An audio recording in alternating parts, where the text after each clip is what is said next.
بسم اللہ الرحمن الرحیم اللہم صلی علی محمد و علی آل محمد۔ آڈینس السلام علیکم۔ آج کل سوشل میڈیا پر ایک مولوی صاحب ہمیں منظر عام پر نظر آ رہے ہیں، جن کی تصویر آپ یہاں پر دیکھ رہے ہیں۔ اللہ کرے میری یہ ویڈیو چلتے چلاتے کہیں سے گھومتے گھماتے ان مولوی صاحب کے پاس پہنچ جائے تو آج کے بعد ہم سے کوئی ان سے علمی باتیں نہیں کریں گے، کوئی کتابی باتیں نہیں کریں گے، صرف ان سے کچھ سوالات کریں گے، کچھ ان کی بابوں کی سٹوریز دکھا کر۔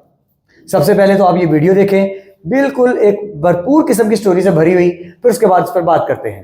بس نانا نے ڈنڈا اٹھایا، دوڑایا، عبد القادر بھاگ گئے۔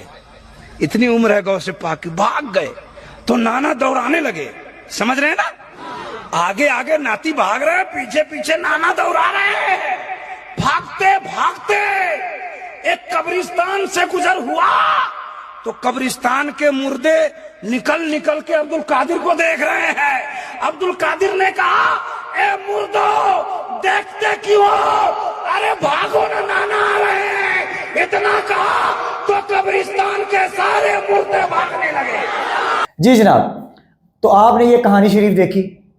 اب سب سے پہلا میرا ان مولوی صاحب سے یہ سوال ہے کہ بھائی جان، کیا وہ مردے جو قبر سے بھاگ کر نکلے تھے، کیا وہ واپس آ چکے ہیں قبرستان میں یا اپنے اپنے گھروں کو روانہ ہو گئے؟ یار کس قسم کی احمقانہ باتیں تم لوگ سنتے ہو اور ہمیں سننے پر مجبور کرتے ہو۔ کیا یہ ہمارا اسلام ہے؟ اور اس سٹوری کا اسلام کے ساتھ کیا مورالٹی، کیا کرنا چاہتے ہو تم، کیا بتانا چاہتے ہو ہمیں؟ اس سٹوری سے کیا مقصد حاصل کرنا چاہیے؟ کیا اس سے کیا نتیجہ نکلے گا؟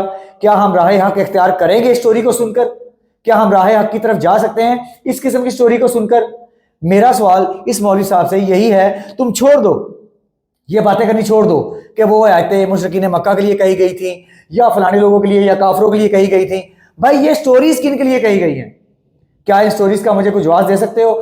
آج کے بعد ہم تم سے کوئی کتابی بات نہیں کریں گے، کوئی علمی بات نہیں کریں گے، بس ان سٹوریز کا جواب دیتے رہنا۔ اللہ کرے میری یہ ویڈیو چلتے چلاتے گھومتے گھماتے ان مولوی صاحب کے پاس پہنچ جائے، اور اگر آپ کے پاس پہنچ گئی تو تیرے کول قیامت تک ٹائم ہے یہ جواب دینے واسطے، اور تیرے واسطے یہ پھکی بھی ہے کہ میرے نبی صاحب ہے ہی کوئی نہیں۔ اگلی گل تواڈے سمیت اینو بھی پتہ ہے۔